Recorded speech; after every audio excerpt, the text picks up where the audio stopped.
ఈ అన్నదాత సుఖీవా అమౌంట్ తీసుకున్న తర్వాత ఇందాక రైతు చెప్పినట్టు విత్తనాలు కానీ ఎరువులు కానీ ఖర్చులకి అవసరానికి వాడడానికి అవకాశం కాబట్టి మనకి ప్రధానమైనటువంటి వనరు ఎరువు. ఇంతకు ముందు కొన్ని సందర్భాల్లో ఆందోళన చెందిన ఉద్దేశం మీద ఈసారి నుంచి ప్రతి రైతుకి పంట వేసిన ప్రతి రైతుకి తన వేసిన పంటకు అనుకూలంగా కావలసిన ఎరువుని ఇవ్వాలని ఒకే ఒక ఉద్దేశంతో ఏ రైతు కూడా ఇబ్బంది పడకుండా సరిగా అందించాలనే ఉద్దేశం మీద మనం ఈసారి ఒక యాప్ ద్వారా ఏపీ ఎయిమ్స్ అనే యాప్ ద్వారా ఎరువులు ఇవ్వాలని నిర్ణయించడం జరిగిందండి.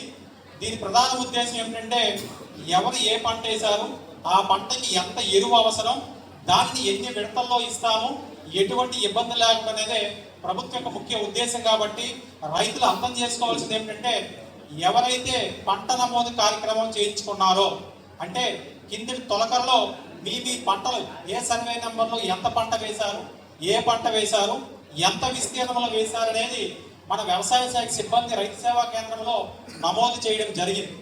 దాని ఆధారంగా వారికి ఆటోమేటిక్గా ఆన్లైన్లోనే ఎకరానికి 2 బస్తాలు, వరికైతే మొక్కజొన్నకైతే 3 బస్తాల నుంచి ఒక రకంగా చూసుకోవాలంటే ఆంధ్ర రాష్ట్రంలో ఒక పండగ వాతావరణం నెలకొంది.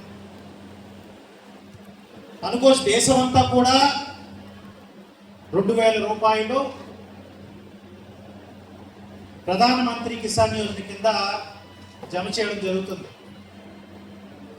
మన ఆంధ్ర రాష్ట్రం ఉన్నటువంటి రైతన్నులకు అదృష్టం ఏంటంటే కేవలం కేంద్ర ప్రభుత్వం ఇస్తున్నటువంటి 2000 రూపాయలే కాకుండా మొదటి విడతగా అన్నదాత సుఖీభవ కార్యక్రమం పేరట మన ముఖ్యమంత్రి గారు మన కూటమి ప్రభుత్వం మొదటి విడతగా ఈ 2000 రూపాయలకి 5000 రూపాయలు జత కలిపి 7000 రూపాయలు మన 47 లక్షల ఆంధ్ర రాష్ట్రమైనటువంటి రైతు కుటుంబాల అకౌంట్లో దాదాపు 3150 కోట్ల సొమ్ము ఈరోజు రాత్రి 12 లోపు జమ అవబోతుంది.